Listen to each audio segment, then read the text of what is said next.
Surrounded by. I am surrounded by. I'm often surrounded by. The entire system is surrounded by Freaking idiots. Surrounded by them. idiots. No, I used to sub. I used to be a substitute teacher a lot. Oh. And I was subbing for a special ed class. Okay. I forgot I had some certifications or something at one time. Oh, I just forgot. I got certification. Well, I mean, I went to so much schooling that my parents wanted me to be a teacher at one time or get a good government job. Oh, that's the lick, right? Yeah. I mean, I grew up in D.C. Yeah, That's what they wanted you to do. But it was an emergency and they called me in. It's small class because, there's challenges, kids with different things. And this kid wouldn't sit down, came up to my desk. And I said, sit down, Billy. And he kept talking. I said, Billy, you need to sit down. I'm asking you to sit down, Billy. Mm-hmm. And he kept standing there. I said, Billy, you need to sit down, baby. And he said, I'm ADHD or something. And I said, I don't care if you A, B, C, D, E, F, G, X, Y, Z. Sit your behind down. And he said, I knew I like you. I knew that didn't make a difference. I'm going to sit down. That's hilarious. It is. People hear what they want to hear and feel you, Yeah. So. And also, people test And limits. I saw him, and that was like, I think 6th or 7th grade. And I saw him graduate from high school. That kid. That's crazy. Yeah. That's dope. Teaching is really, it's funny. You would never think that Delonda was a teacher. As you're telling me this the whole time I'm sitting here, I'm like, this is kind of crazy. Yeah, Because you're such a sweet person in person. You know what I mean? We were just having this discussion. You claim you're shy. I'm not going to give you shy. You shy when you want to be, but no. But you don't take no nonsense. That's for sure. But you are a really sweet, nice person. So it's Am I? Yes, but it's hilarious because are you on Twitter? X. Yeah, well, X, yes, yeah. I the am. X Twitter. X? Yeah, I used to love it. I mean, we're present on Twitter, Yeah, right. No, that's what I was gonna say because do you see? It's hilarious the things people say about Delonda. Yes, and it's so, like I said, it's so opposite of how you really are. So I just wanted to tell you, like, it's funny to hear that you were a teacher. Yep. Was that before film or was that before you started acting or was it? It's been present. It's been a constant thing of teaching, acting, coaching. I work with the very prestigious acting school here in LA, and I did a residency at San Diego School of the Performing Arts, and I taught at LACSA. Oh, that's dope. So I've been very present as a teacher. I wouldn't say a role model. A little bit of both. A little bit of both. I just been present. So, but yeah. And So how did you even get started in the arts? In the arts? Yeah, in general. Like you want to go back yeah, many years. Let's take it back. I want to know about you. Yeah, I mean, it's well, back in the day, arts was present in the classroom. So you had actual so classes. Kindergarten, 5 years old, I was Chicken Little. I had my first lead role then. And I want some lead roles now, but the struggle is real. Right. I'm still in the game. People will ask you all the time, when am I going to see you on this? I saw this. I saw Power. Yeah. How come you're not on it? And it's not my time. Well, not only that, people don't understand how this game really works. Whereas there's first off, they don't understand once you've been on TV once, you're not like filthy rich. They don't get that. And then two, what they don't understand is that there's so many, as you've already found and seen, there's so many different roles and positions you can play within the industry. And it doesn't have to just be in front of the camera. I work on a ton of stuff that's just voiceover work. Yes. So if people would be like, oh man, I see you on anything soon, nigga, you probably just watched a movie and you heard me. But you don't realize that. But it's not the industry that they study. It's not the industry that they spend and put their life into. It's you know what I mean? So exactly. There's more than one way to make a bag in this industry. I think the problem comes in when people themselves don't realize that. When they feel like the journey is literally just like, no. Like if I'm not on a billboard like Denzel Washington, I fail. It's exactly. like, nah, that's a position. Right.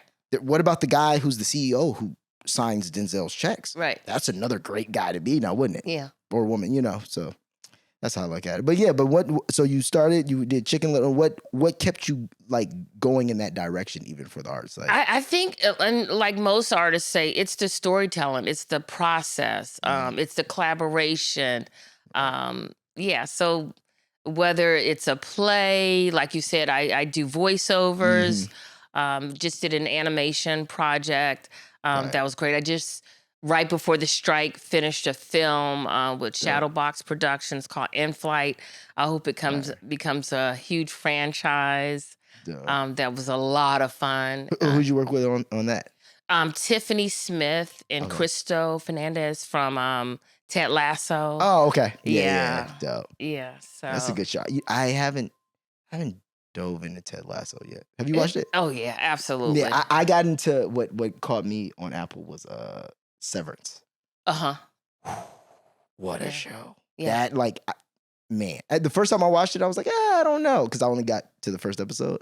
Then I got to I kept watching it and got to like episode 2, episode 3, hooked. Like I'm very excited for that to come back. Apple TV makes really good content. Yeah, they make really good content. It always, even if I don't watch the shows, they always look very good. Mm-hmm. You know what I mean? Like they just look like Apple.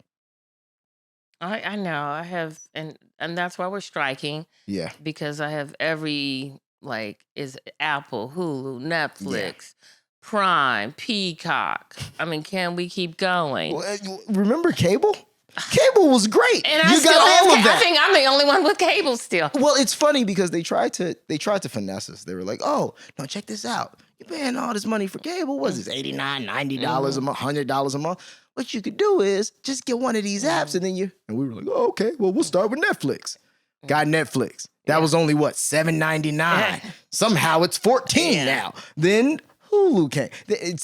Then it got to the point where now you're spending, if you have cable, you're spending $100, and then for the apps, you're spending close to $100. But yet there's no money to pay the actors. No. None. And it's just recurring. It's on and on and on.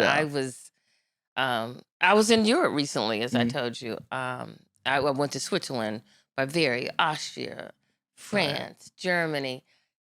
Every place I was, everybody had Netflix. Of course, yeah.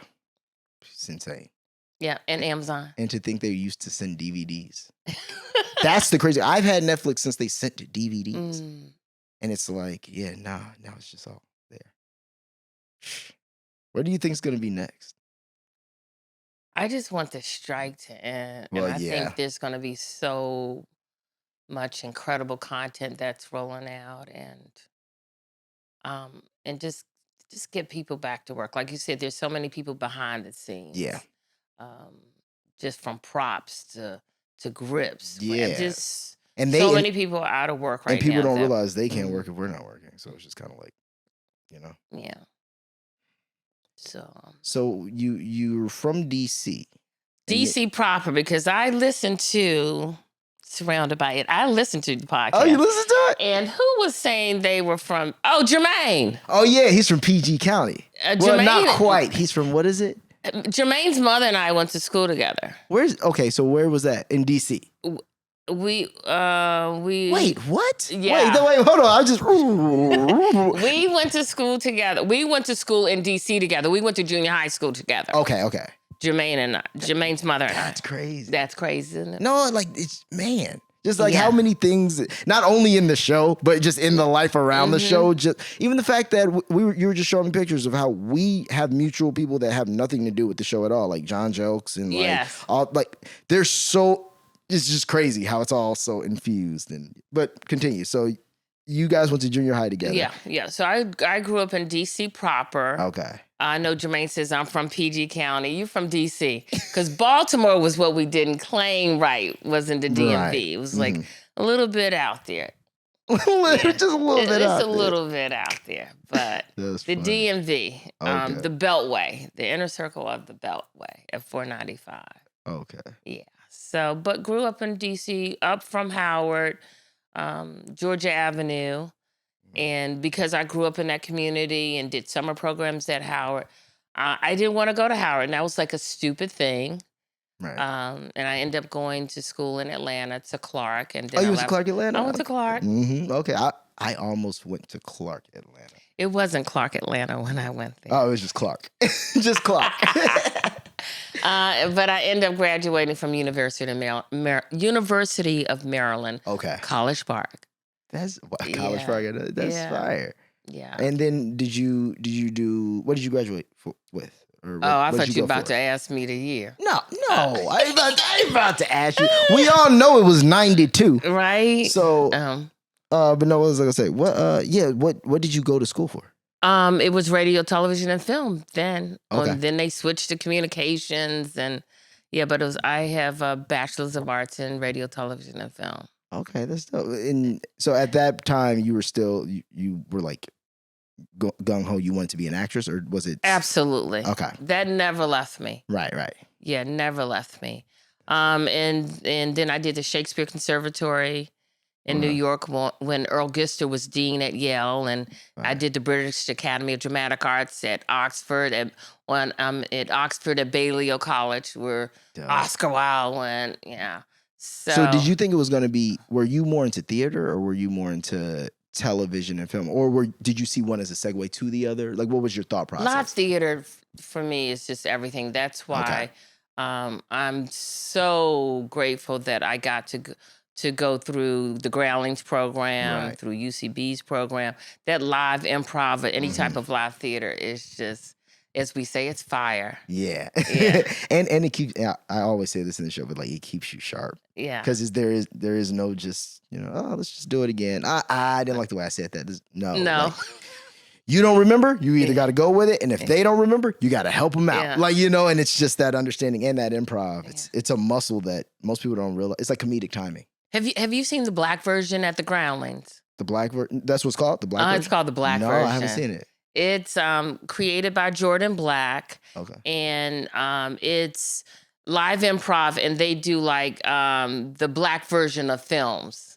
That's sick. That's okay. And when I say the black version is like the most phenomenal, greatest improv that you've ever seen, I will bet money on it. I got to check that out. Check it out next week. I'll take you.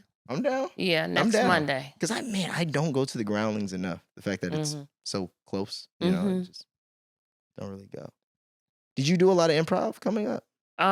Coming up? Yeah, was it a lot of improv or just more what's it called work? When you first started? When I first started, it was theater. It was just stage. Theater. Okay. Yeah, cool. It was stage. And The Wire was my first big television role. I did a lot of commercials. Right. I was in Ohio for a stint. Okay. I got my master's degree at Case Western Reserve University. Fire. Yeah. So. Ohio. Yeah. How you like Ohio? Yeah, yeah. I figured that we don't have to go further. I figured. I was like, Ohio. Yeah, it's kind of because I know how the Midwest is coming from Chicago, and the Midwest, it's a little slowed down. It's not quite. But Ohio don't even have the downtown. I know they have a downtown. Yeah, Cleveland's art scene.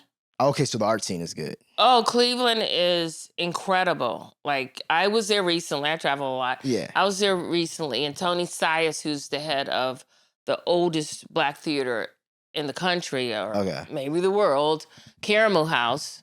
I was just there with him.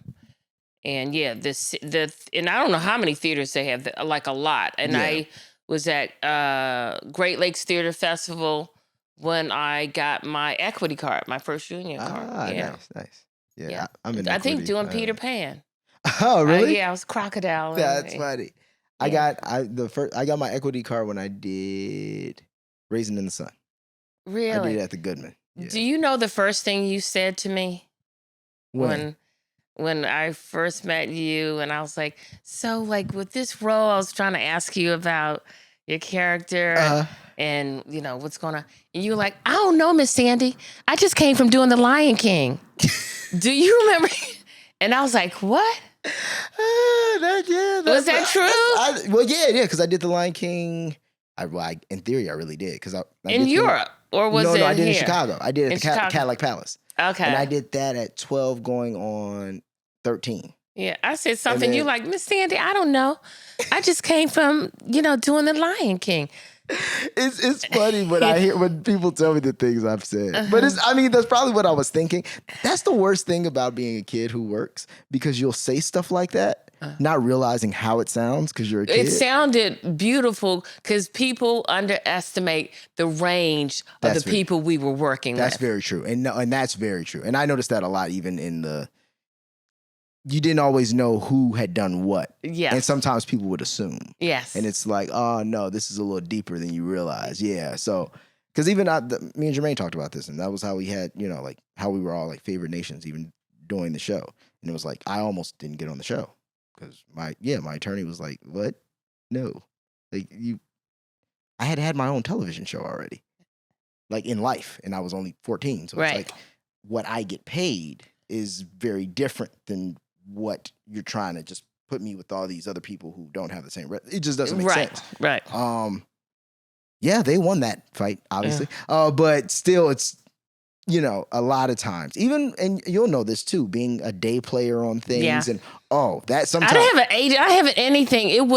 I was not supposed to get that role. So how did that even happen? So what was your audition like? And then. So I was in Ohio. Okay. But the actor, thespian, on the grind, Sandi McCree I would send out postcards. I would send stuff to all the theaters. I would go to the Goodman in Chicago. I would fly, and I don't know where the money came from, but I would be on a plane for all these general auditions that I would never get, but I was present. I would just go, the drive was in me. And the same thing I would do with casting agencies. Right. And I sent to Pat Moran. I sent to Alexa Fogel. Mm-hmm. And I got a call from my mother because I used my DC address. Right. That somebody was calling about some HBO. And I was like, what? Huh? And she said, I told them you didn't live here. And I was devastated. And I had also applied to become a flight attendant because I was like, if I become a flight attendant, then I could fly for free to all these auditions. So I had applied to Southwest, American Eagle. Right. And when my mother saw that, I was devastated because I missed the audition. Right. They called back again. And she said, they just called back again. And I gave them your cellular number. Because cell phones were a big thing then. It was a little different. And I called and they said, hi, this is Pat Moran. We have an audition for you. And I'm thinking, okay, when? Because I'm in Ohio. Right. And on Friday, I think it's like Wednesday. And they're like, can you be here? And I was like, yeah. Mm-hmm. Don't know how, but I'll be there. Mm-hmm. And I went in for the audition. I can't think of her name right now because she's big audition. She's associate there. She's Megan. Okay. I read with Megan, and it was fine. I was just so glad to go on audition. I went in there and I showed up, did my thing. Wasn't expecting a callback. It was just about that I got to make an audition that a month before a call didn't make that one. Then they called back again. Right. So that was a good feeling.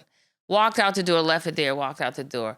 And then I think on Monday or Tuesday, they called back. I'm back in Ohio.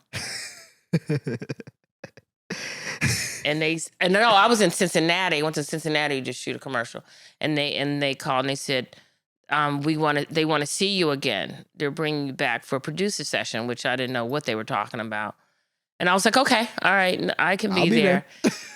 And I finished Cincinnati, drove back, packed my stuff, got a plane. This is within 48 hours. Got to my mom's house, flew into BWR, got to my mom's house, and I was like, this is big, Mom. And I really hadn't seen the show or anything. I still didn't know what it was. Right. That's funny. So I went to the library, I went to Blockbuster trying to find, it was out. They were like, this show is never in. It's one of the best shows, it's never in. And I was like, what am I going to do? So I started calling an old roommate of mine from Chicago, Olivia. And I said, girl, you heard of this show called The White? She's like, yeah, girl. And so I said, I got this part talking about some fish. They talking about some fish. this guy Weebay and his fish, and she said, oh yeah, like drug dealers, the fish, yeah, that's what they're talking about. It's code word. And I was like, okay, got it. Right. Yeah, so I was like, okay, she helped me out. So I'm like really into working these 3 scenes that they gave me. So when I got back to the producer session, what was on at the soundstage then, it was 3 girls that I saw there, like New York actors, and I was like, hi, whatever. And they looked at me like, exactly. Yup. And I was like, okay, damn. I'm going in here to get this damn role. Okay. Damn, what is that about? I was going to get it anyway, but y'all just made me. Yeah. Because I was like, yeah, you know. And I didn't have any resume like them. I had theater resume. I had bachelor's of art. I had Oxford. I had master's of fine art. So when they went in to introduce me, they were reading my resume, like Sandi McCree, blah, blah. And I felt kind of embarrassed because they weren't reading credits like, you know, she appeared on Law and Order or, the stuff. And so my heart was beating out of my chest because when I walked in, it was like 30 people in there. Sheesh. And my heart, I could hear it and feel it. And so Megan was in there. So they were like, you're going to read with me. And I was like, okay. And I sat down and I had changed my clothes because it's raining real hard. So I changed my clothes. I had my hair hooked up like how I thought Delonda would look. And my roommate told me about them fish and stuff. Yeah. And I did that first scene and we was like, so how my fish doing? And I thought he was talking about drug dealers. Yeah. I'm like, how the fuck I supposed to know? They fish, right? The fuck I know about something. I'm taking care of the house. So that's how I played that, not knowing he was a fish lover. Had I seen the show, it would have been a different delivery. Right. All together. Right. So Olivia helped me. Oh. Yeah. But so I did the first scene. It was good. And they were like, do the second scene. I was like, okay. Did the second scene. Then I took it all out like it was in theater. Instead of straight to the reader, I'm like, working the run. I did the second scene when Naaman's coming down the steps after the close. Right. I put him over. And then they asked me to do the third scene. And I was like, wow, because I was in there for a while and it was silence. I did the 3, but it was silence and they were just staring at me. That's what they do. It was like 1001, 1002. And I was like, thank you. And they're just like. And I was like, I hope you guys find what you're looking for. And I just was just humbled. And that was it. And I walked out and put my rain boots on, put my little outfit, because I'll be like, I'm still a theater person. I'm gonna dress. You see, I come up here with all my bags. I got clothes in there for a party. And by the time I got down the steps, the 3 other people callbacks were coming right after me. And I was like, wow. I said something. And to the girls, like, to God be the glory, whatever. And I was like, yeah, right. I've been using that term ever since that sister said that on this. I was like, yeah, to God be the glory. Yeah, because I don't know, but they still wasn't. Yeah. It wasn't like, in LA, you know how you go on audition? It's like, good luck, do it, take wing. Yeah. Everybody is supportive. It's not like in our auditions when we go in. Yeah. It's not like that on the East Coast as much. Huh? Yeah. My friends now, Retta, Vedna Brown, they'll call me, hey, did you go into this? Did your agent hear about this? And it's a support. Yeah. Well, you need that too, because if you don't have that, you're really out here alone. You know what I mean? And it's cool too, because I have those same kinds of friends who sometimes we'll even read for some of the same stuff, but we're so 2 totally different takes on that. So it's like, I can help you. I hope you get it. Yeah. And vice versa. Because if they pick you, they wasn't looking for me. Right. If they pick me, they wasn't looking for you. So, so then how long did you find? There's room at the table. For but people don't see that. Yeah. Because everybody is gunning for either one position because they don't know that there's others. Yeah. Or, like you said, you have these people who walk in and they're just like, I ain't worked the next amount of time. So, like, it's kill or be killed. Yeah. And that's how they look at it, opposed to, I can't get every job, and neither can you. Yeah. I just lost my health insurance. I did not make it this year. No, you be doing so much other stuff. God is good. That's what I'm saying. God is good. Yes. But you're a hustler, and you're moving around, and you're still doing things in the industry. That's what I mean. I stay in the industry. You stay in the industry. You're not going outside of the industry doing some whole other, like, you're not over here telling me about how you're not a flight attendant. You feel me? Like, I got hired as a flight attendant when we were working on. Let me tell you what happened. So right after the audition, after the producer session callback, I was like, well, before I head back to Ohio, I gotta get some crabs. I gotta get some seafood. I got some seafood, and I forgot where I stopped him, but I was in the store and the phone rang, and I was like, hello. And it was Megan. She said, hey, Sandy, I just want to let you know that we want you. You booked the role. And I was like, you better say that again. And I was like, girl, I'm in here shouting, praise dancing in the store. Thank you. I was so excited. And my mother had, when I came the night before, my mother had her prayer group over.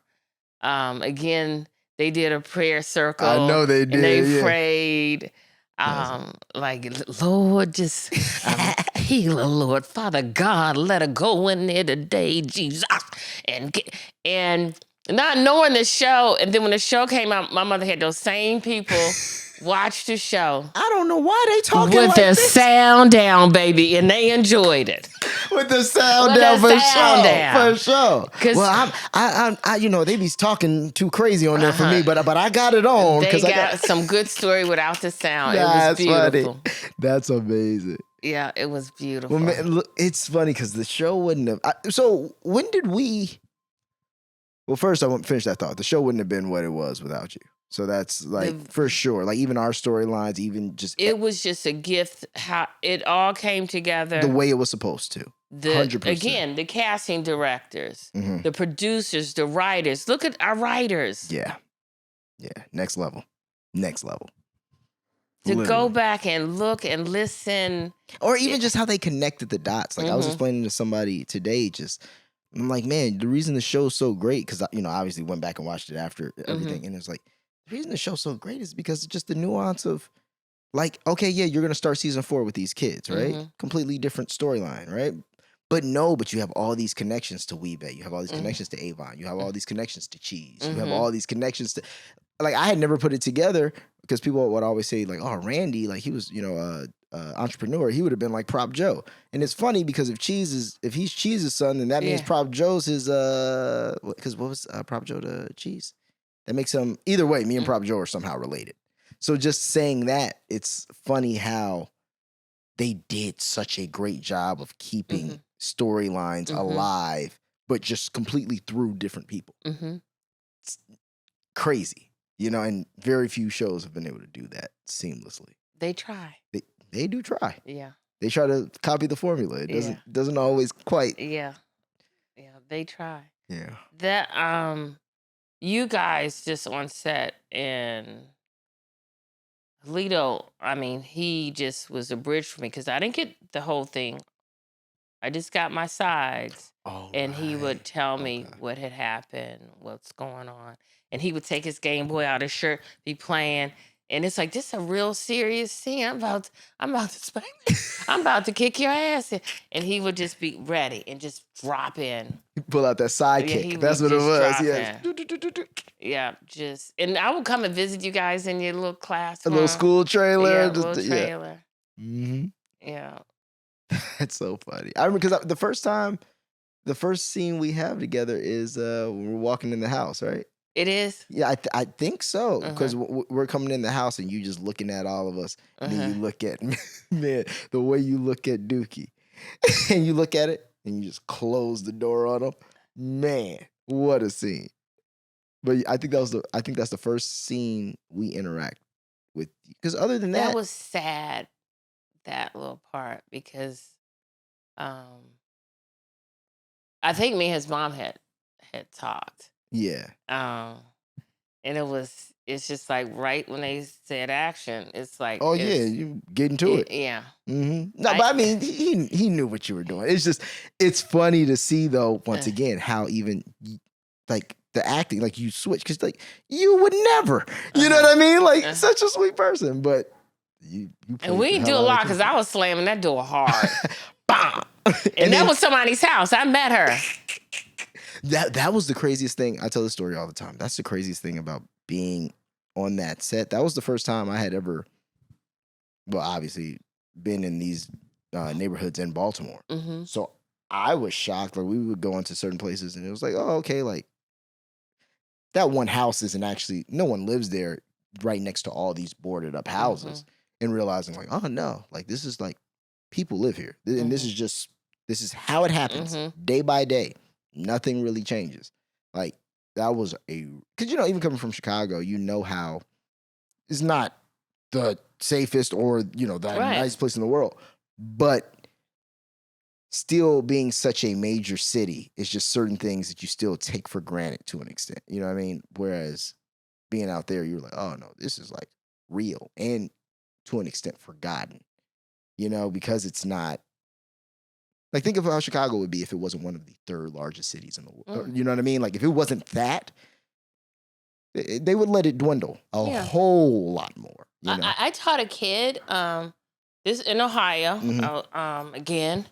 Another one of those places where a lot of stuff is because there's not, And this kid would come in late. He was something I'm the teacher long term. They made me a long term sub, and this kid would come in late.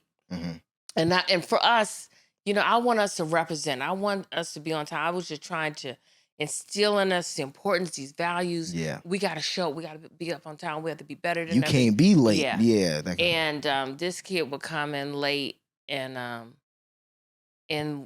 was like, come on. I don't want to say his name. I was like, come on, baby. Even though he probably an old man. Yeah. And then one of the kids said, Miss Sandy, he homeless. And that fucked me up. Yeah. And I pulled him to the side and I was like, hey, you got an alarm clock or what? I think they were sleeping in the car. Mm-hmm. And he was like, nah. And I said, I'm going to get you a little something. And I said, when you get here, just roll right in. It doesn't matter. I just thank God. Thank God for you coming every day. Yeah. And I got him just a little toiletries and stuff. Yeah. That happened more than once to me.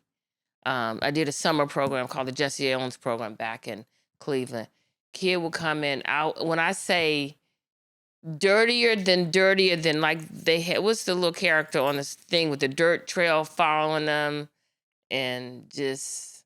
I'm trying to think of what you're talking. It's not Linus. I can't remember. But I think I know what you're talking about. Yeah. This kid looked like it was a cloud of dirt. Following her hair was so mad it could have been infested with lice. Little dress, panties were brown from filthy dirt, and the worst reeking urine smell you will ever smell in your life. And I remember her name. Will not say her name. Yeah. And the kids would be like, "No, move away from her." And that just makes it twice as bad when you can't do anything about it. You know what I mean? Yeah. And so I held her after class one day.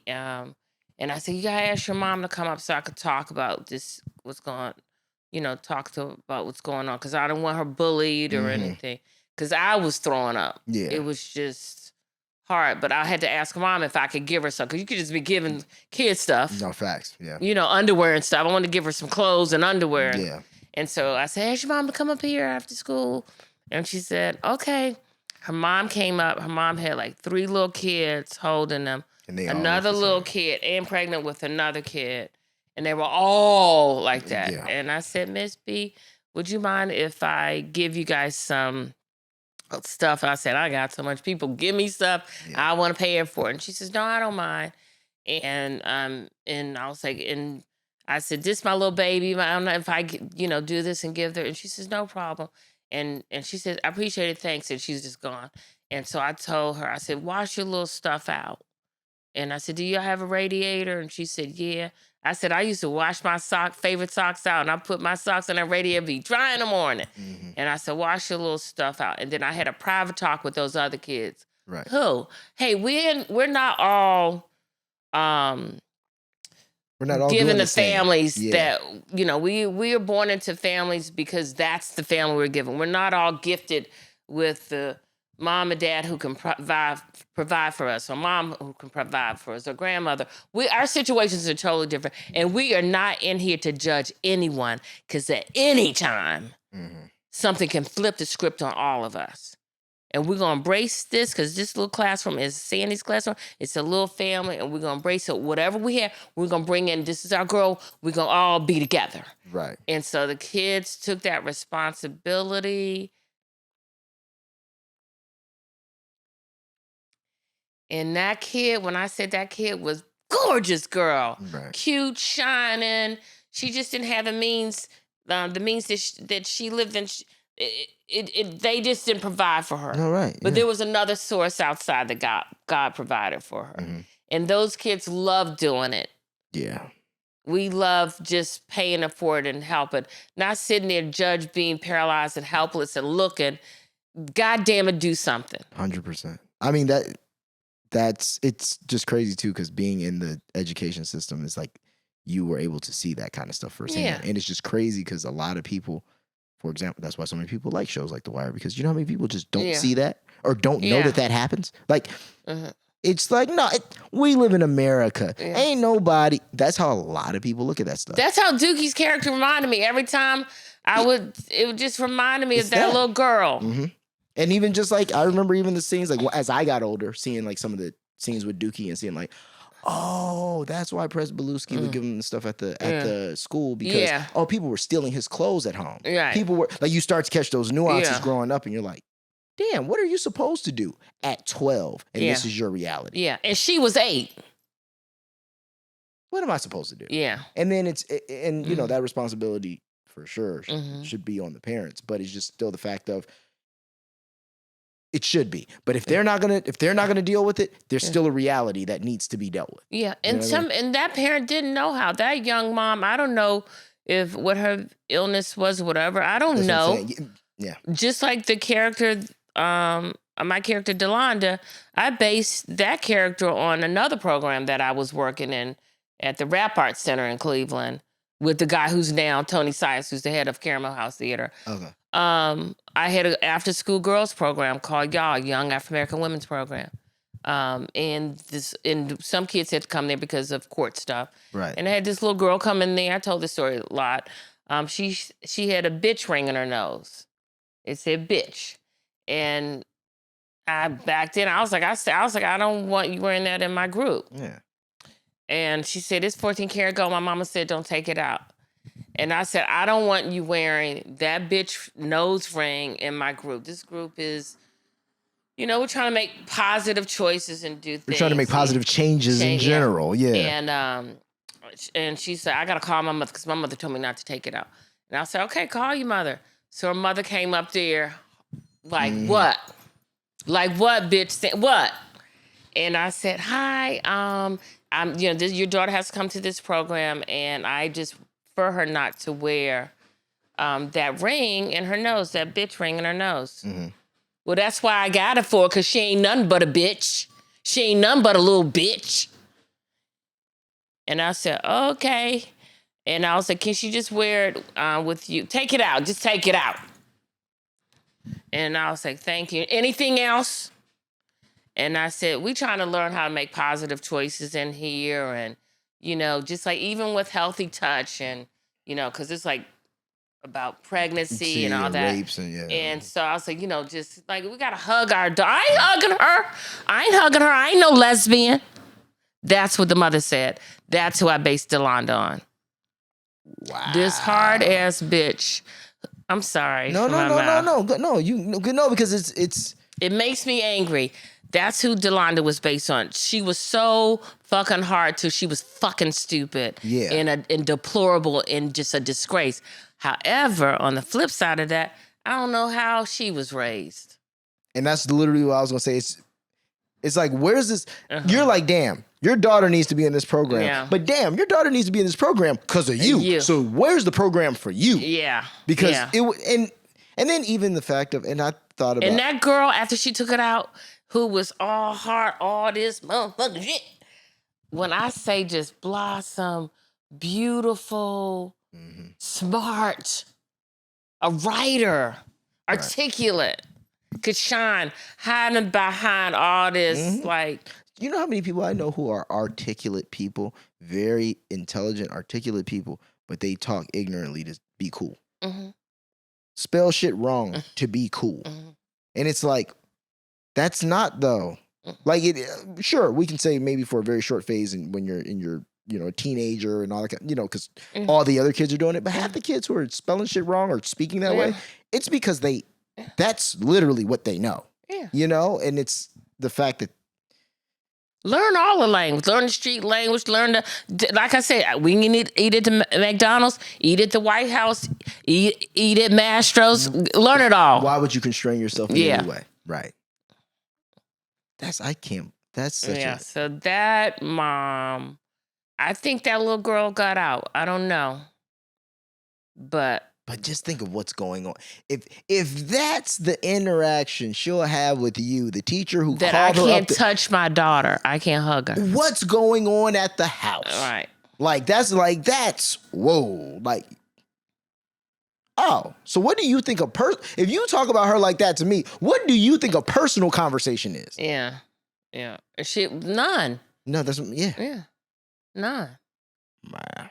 Yeah, she was just proud to give her daughter a 14-karat gold bitch ring. And that was that was the important part about it. It was 14-karat gold. Yeah, she thought a symbol of freedom or something. That's what you are. Like what? Yeah. Well, I'm telling you, you channeled that very well. I channeled that. You ain't got man. Yeah, you channeled that very well. Yeah. Do you? And I'll say this too. I think even what you were talking about earlier, how you were like, how the game works and how you're like, you still are in the game. You still want to be active. I am. I want my series. I want to be in a major movie. I want to play your mom again in Criminal Minds. That was when we did the Cold Case. Cold Case. Cold Case. That was great. Keep up. No, but I was gonna say, you know what though? I think it was Cold Case. You're on track. It was cold, but you're. I just want to say you're on track for all that. You know why? You've had such. No, it wasn't. It was Criminal Minds. No, it was Cold Case. I did Cold Case. No, you played my son in. I did Cold Case, but I did Cold Case with Michael B. Jordan. Yes, and Michael B. Jordan was my brother. But no, you did. Then we did two together. No, we did Cold Case. We did Cold Case and Criminal Minds because we did. I never did Criminal Minds. You sure? I never did Criminal Minds. So the Cold Case is me and Michael B. Jordan are brothers, and Michael B. Jordan shoots me on the roof. Yeah. But you're our mom. And then our dad is, we're counting cards and doing the whole thing. Yeah. Yeah. That was when you played my mom. Because you go up to the office like, well, y'all don't care about my damn son, or y'all would have found him already. I'm going to add the clip at the bottom of this, too.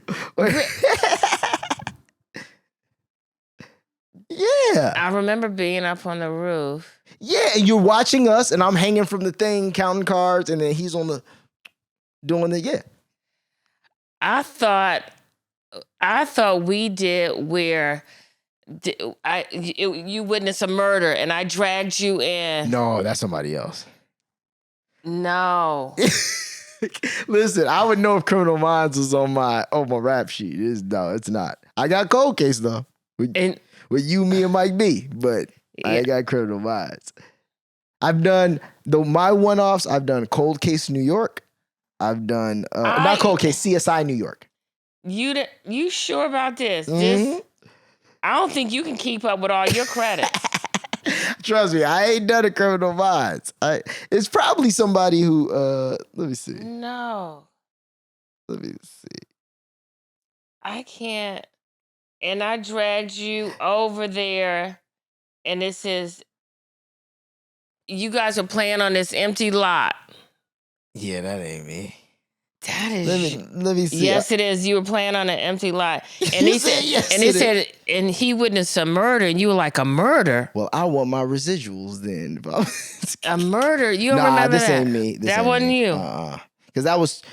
You know why you're probably thinking that though? I will give you a pat because they're the same year. That we did. You did them the same year. Okay. So you probably, it might have even been 2 months back to back. You know what I mean? Okay. So you probably was just, it's all one big episode. Okay. You know what I mean? Which completely makes sense. Okay. Yeah. Well, I want more stuff to handle. We need to do more. That I can't figure out. But that's what I was going to say though. But I feel like just with your whole journey, everything you've told me that I didn't know about you, like, you're getting all the life experience for that role to come across. Okay. You know what I mean? You're getting all the fact that you've worked in schools, the fact that you've trained so many actors, the fact that you have the position you have now. Like it's creating that space for when that next thing comes through, you're going to know exactly what that is. Because I think that's a big issue a lot of actors have. They know a little bit about a little. They know a lot about acting, but they don't know much about the real stories behind who they're supposed to be playing. They've never had that experience, or they've never been in those circumstances, you know?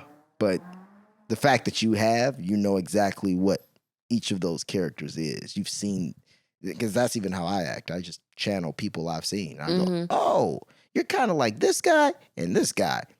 Let me see about how would they say this? But having all that experience in so many different places, it creates a different understanding of characters, you know? And I think, and sometimes it just takes time for that it's like, that's the one. That's what you've been building towards. Everything's a building towards, you know? And a gift, because I've been like, Wanda Sykes gave me a role. I was traveling with Retta on her HGTV show, Ugliest House in America. Okay.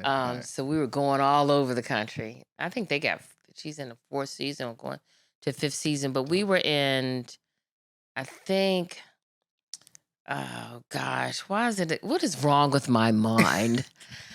I think we were in Flagstaff. I can't remember. Okay. And we had just gotten to we were in Arizona. We had just gotten to this hotel. I thought we were going to be there for 2 nights. They were on set. I was coaching Zoom from the hotel room because I was still working.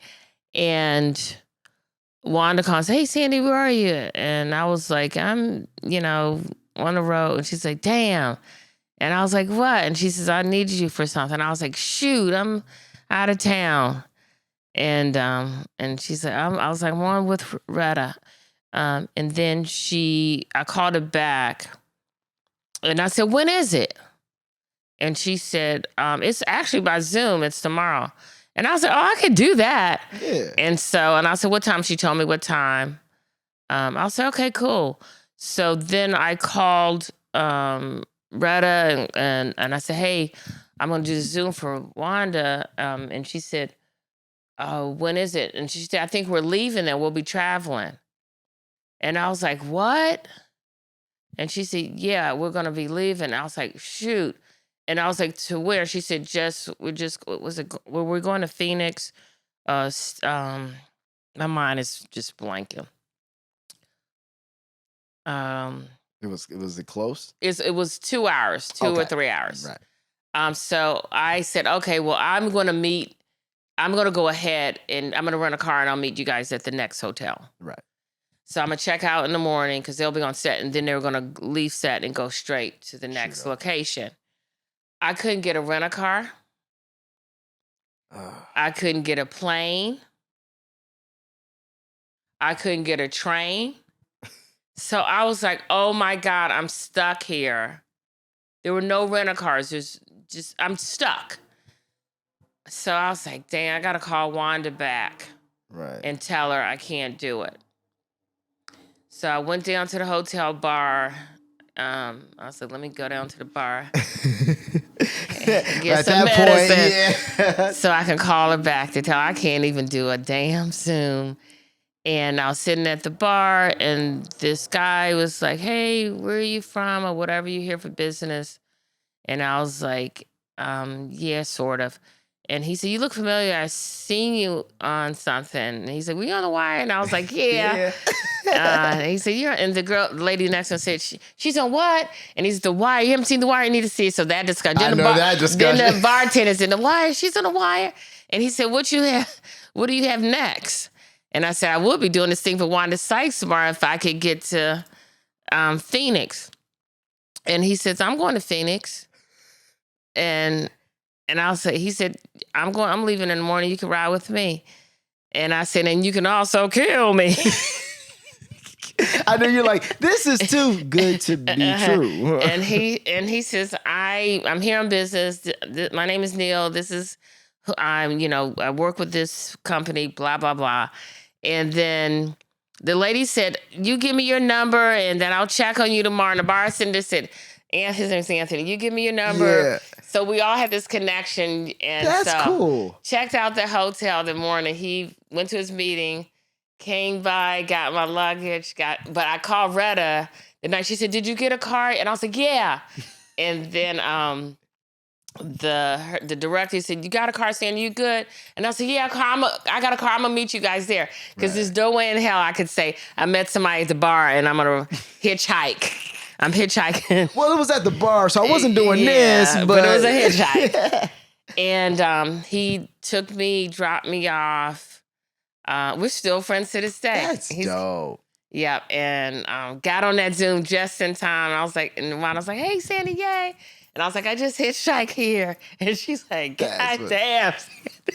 But see, that's and History of the World Part 2. Oh, that's what it was? Fire. I was going to ask you. It was just a reading. I was doing a reading. This is funny. I did the reading for it. And then we were in Montana. And my agent called and said, "Hey, you got this part for," and I was like, "For what?" And they're like, "It's History of the World." And I was like, "Oh, Wanda gave me that part. Wow." And they're like, "It shoots this." And I was like, "Oh my gosh." And flew out of there to fly home to shoot and then beat Retta back in Florida. But when I got to set, because I didn't have anything when I got to set, and they were taking me to get my clothes and stuff. And I was like, "Those aren't my clothes. This is the part I'm reading for." They're like, "I don't think so." That's Kim Whitley's part. Because you had read. No, that's funny. It was embarrassing. I remember I read. No, this is you. You the hotel clerk. And so when we were in the makeup trailer, I was like, why I got my roles mixed up? But thank you, because I'm getting towards my health insurance. So thank you. Man, and that's people don't realize that's a big thing. The health insurance is like I have sickle cell anemia. It's a huge thing. Oh, I didn't. Wow, I didn't even know that. I recently did a golf tournament for the KISS Foundation. Mm-hmm. Kiki Shepard and Byron Scott, they do the for sickle cell anemia. You golf? I recently started 3 months ago. Excellent. We had to go out and hit some balls. Oh, you golf? I hit some balls. You can catch me at Weddington all the time. Okay. I'm always at the driving range. Oh, and right. then I'm trying to get, it's one of those sports I'm addicted and I'm trying to get good. Right on. Yeah. Right I on. didn't know you hit some. I hit some balls. I mean, let me tell you how I got into it. There was so many like celebrity golfing events that I would get invited to. I was like, the theater person I am, let me go get the best golf shoes. I'm going to look the part. I'm going to look the part. But I got to learn how to play the part too. Yeah. So, yeah. We got to hit the range. Yeah. I'm definitely down with it. Yeah. So, what is it that you really want to do? Well, first off, let's talk about really quickly what you're doing, working with Byron Allen and all that. I'm a senior casting producer for Just Essential, which is the court streaming, all the court shows. Okay. Mm-hmm. That's fire. How's that? Like, how's the experience? I'm producer with 9 court shows, 9 of the best court shows. That's dope. Judge Mathis, Judge Millian, Judge they're Kevin all under Ross, that. Oh, Judge I didn't know it was all those. Christina Perez, Judge Hatchett, Judge Lauren Lake. That's what is so. Just quickly, Judge what Karen. is that process even like? Because I'm not gonna lie, back in the day. Oh man, listen, judge shows. I watched Judge Judy religiously, like for years, and then also Judge Mathis a lot. So, but how is that even? What is the setup for something like that? Because we just watch it. It's like it's so foreign to me. Like, I mean, what I could tell you, this setup is, and it's such a great learning and storytelling tool. Yeah, because you hear the story, you see the lives of these people in so many different situations, all over the country. And the law is real. The law that judgment is handed out, that law is real. And these experiences are real. So people are driven to the shows because our shows are so good and entertaining. But when you see the relationship between two siblings suing each other, or a mother and a daughter, there's a great episode to deal with abortion with young people. Gotcha. And religious views and college students. It just brought tears to my eyes. It was just so powerful. Domestic violence. Right, that's what you're saying, yeah. Yeah, with young people, just a powerful message. And I mean, again, we are in an environment of all of these things happening around us all the time. And people are not getting help or know how to get help. Right. And don't know the law. Yeah, and that's, I mean, I feel like that's the biggest thing with a lot of people. They just don't, I mean, myself as well, just don't know the law inside and out. People getting evicted. Don't even know the law. Yeah, yeah. No, so do you get, for a lot BFFs, college roommates. Do you get? So is it how many episodes is there a season? I shoot. God knows. I've been doing this for 2 years. About 2 years. We shoot 10 episodes every Wednesday, Thursday, and Friday, and sometimes we shoot Monday. Wait, 10 episodes like in a day? Yeah. Oh, okay. So, and then people are submitting their court cases in order to get picked? Some people do, yeah. Man, that's wild. And then the other ones, how do you find them? Well, I used to work on divorce court too. I used to. You got so much of your. I used to work on divorce court. That's why in the beginning I was trying, because I'm like, I know you got a lot of pockets and shit in this story. I worked on divorce court when Judge Toller was there. Oh, okay. Lynn Toller, who used to be a judge in Ohio when I was in Ohio. Crazy how the world turns. But Patricia Wilson was a producer, a senior producer on divorce court, and I had met her through a mutual friend, and now she is the executive vice president, or I don't know titles. I should know my boss's title. I should know she up there. Patricia Wilson Osby's title, but she is over all of those 9 court shows. So, and she let me produce then, get a producing credit on divorce court when I worked on divorce court. And I was responsible for when they would fly in and they pick them up from the airport and we would look at them. They would not look like themselves. Right. You had to go get them some teeth. Yeah. Go get them some hair. You know this is still TV, Give right? them. Like, come on, y'all know. Yeah.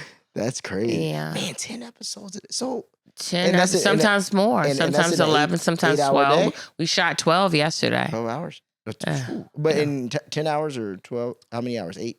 Like in the day, like. From about call times between 8 and 12. Okay. And we wrap by 7. It's a beautiful working, incredible. Producing system. Teams are incredible. Yeah. The whole production team is incredible.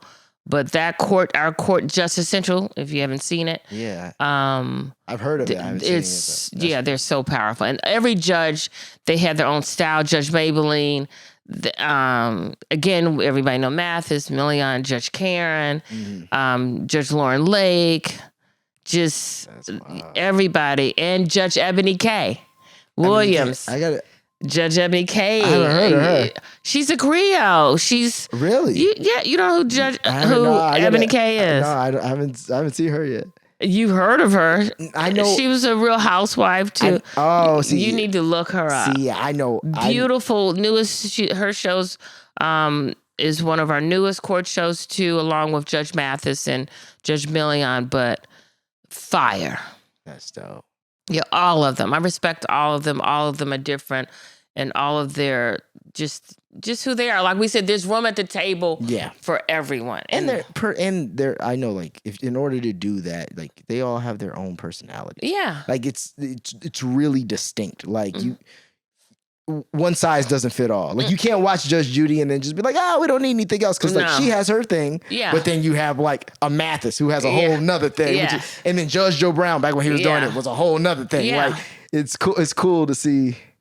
And it's cool to see, black people who are judges. Yeah. Because you don't see that often. That's true. Yeah. Yeah.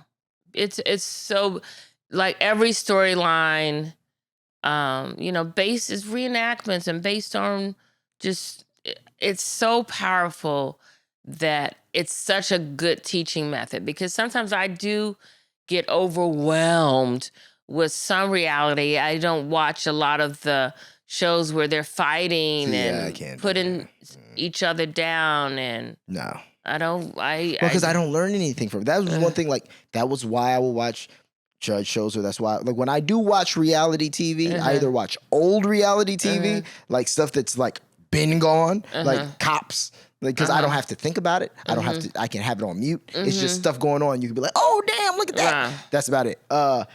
Judge shows, because judge shows, I'll learn something about the law. But if I started watching this other reality show. It's called Alone. So it's on History Channel, and it's literally people go out into the wilderness. It's like Naked and Afraid, but it's more about survival. But it's called Alone. So 10 people go out there completely alone in the Arctic or one of these places, and they get 10 items, and they have to survive. And these people are surviving like 70, 80 days. Wow. And it's insane. But I learned so much because, they'll put the little things like, oh, that's a blah, blah, blah fish. These are good for okay. So and these people are out here they don't have fishing rods. They're taking just line and fishing, or they're killing everything with a bow and arrow. Like, it's insane. It's stuff that you're like, why? But they get $500,000 if they win. Oh, that's beautiful. So but when I say break down, within 30, 40 days of being out there, most people have lost like 40 pounds. Damn, I might need to go now. I want to go see the Northern Lights. I haven't seen them since beautiful. I went to Seattle. I saw them flying to Alaska because I did a show in Alaska back in the day, and I got to see Northern Lights. The Northern Lights is the most beautiful thing I've ever seen in my life. I've only seen pictures, but I want to go to Iceland. I have to see it. Yes. Oh yeah, Iceland. Isn't it? Don't they have it also in? Doesn't it go to?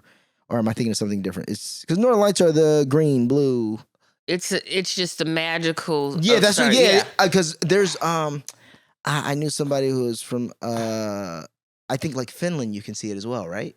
Probably. Yes, like there's like some. We need to look it up. Yeah, we do. But I know Iceland. I'm so bad with geography. But definitely when you fly, and I think I was in February when I flew to Alaska. And it was, again, this is back in the day, the most profound thing that I've ever experienced in my life. That's fine. You know how like the Disney ferry, like on NBC, they do that. It's like that. You're flying. Yeah. That's fine. Yeah, it's so beautiful.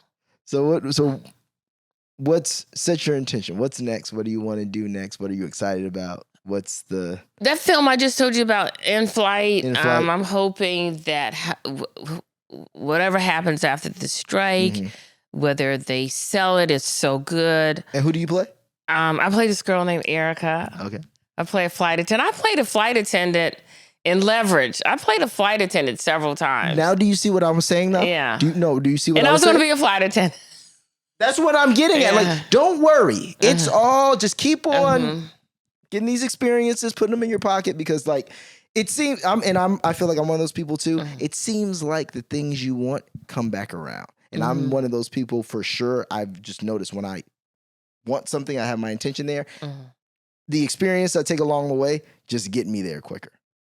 And so I'm excited to see you in flight. Yeah, in flight.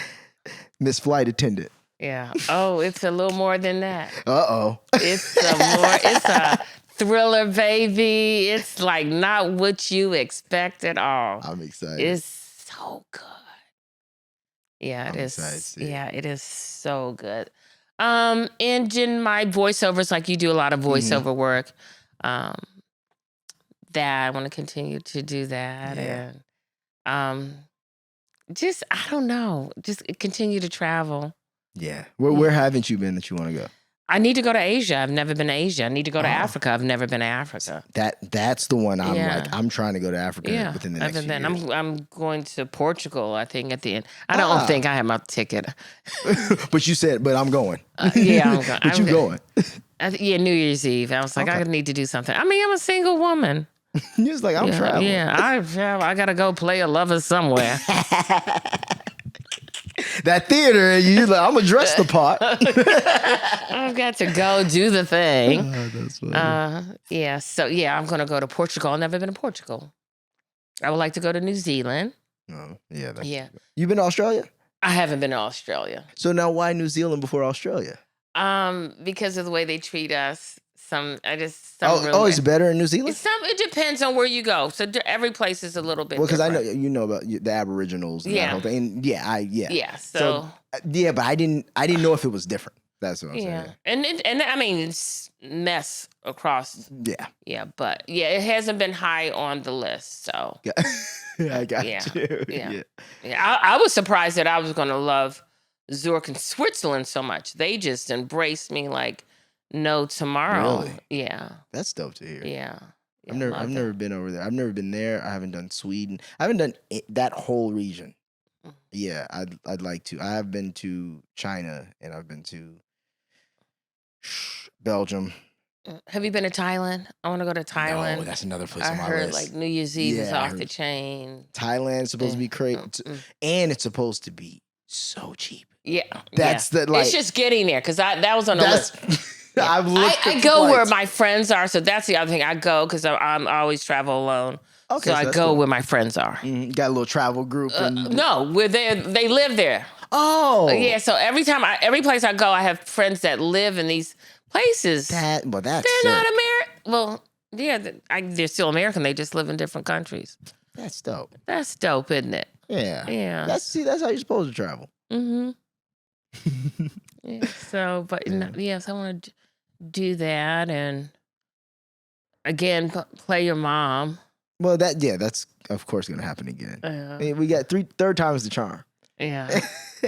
I think it would be fourth because I swear. You're going to just put me in this Criminal Minds episode. I swear. Listen, Criminal Minds, I ain't never seen a residual. I ain't never seen nothing, so y'all owe me. Right.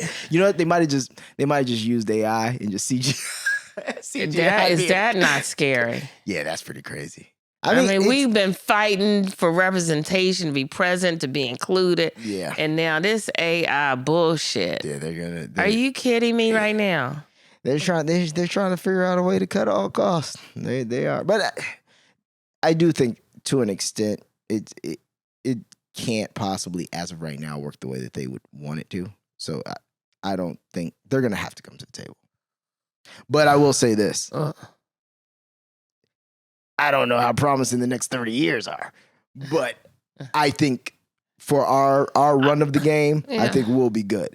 But past that, I think things are going to get real spooky. I mean, we love action. We love the animation. We love all that. But still, don't take the humanness of it. No, I agree. I agree. Because it's not going to be what it needs to be. And you don't get happy mistakes. You don't get,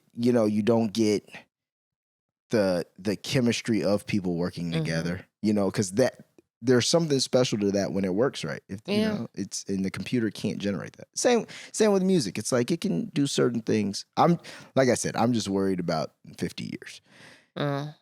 Then I won't be here. what Magic Johnson say? That's what I was gonna say. Magic Johnson say, I won't be here. But until that. And it's the state of the world right now with how people can be comfortable with creating things, but taking the human side of it out altogether. Well, because the people who are creating things, they just think they're not creatives. The people who are creating, or not, I won't say creating, people who are funding a lot of these things, they are not creatives. These are small pieces of the pie to their larger companies. You know, it's like what we say, Apple TV. That shit's probably a tax write-off. Right. You know what I mean? They have $1 trillion. Yeah. Anything on Amazon Prime, we don't care about this shit. We care about you sending me this $150 so you could get your packages in one day. You know what I mean? Like, so it's just tough because, and I see it in music as well. It's just, we need more creatives who actually become executives. Yeah. And I think that's where, if we had that, even if there were just more creatives in the room, like, hey, whoa, come on, guys. Like, even if you had a guy and empaths, people who respect each other and love each other and understand each other and connected, this hate and this separation that I'm a loner. Mm-hmm. I'm shy. Yeah. People, like you said, you don't see it. No, I don't. But when I go places, I am just quiet. People look at this big black woman and they think and they judge and they're like, oh, this, and I'm dismissed. Yeah. And sometimes I don't jump in your space. I don't, hi, whatever. When I try to, it's like, yeah. Okay.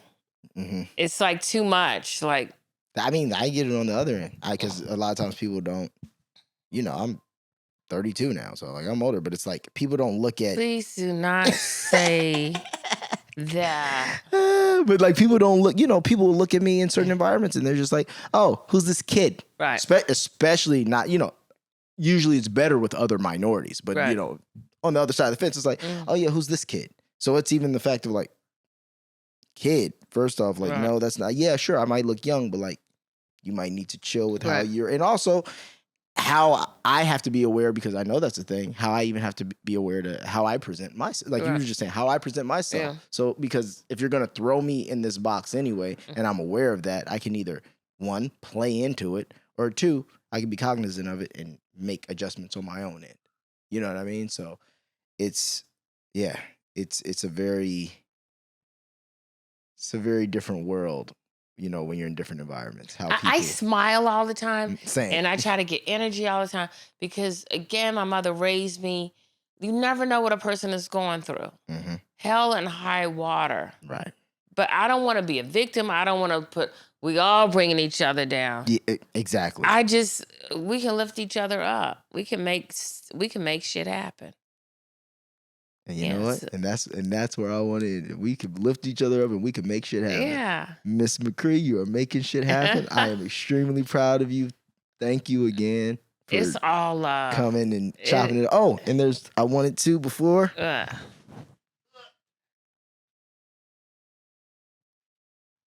Wanted to give you a little special. Wow. Wire hoodie. Wow. I should have had this on the whole time. I want to wrap all up in this love. Oh. Thank you. You brought me some wine earlier, so I had to, Yeah. I brought you the prisoner because you're a prisoner of my love. And I'm never releasing you. And I hope you don't. Thank you so much. Thank you. I appreciate you. Yeah. We out. Peace.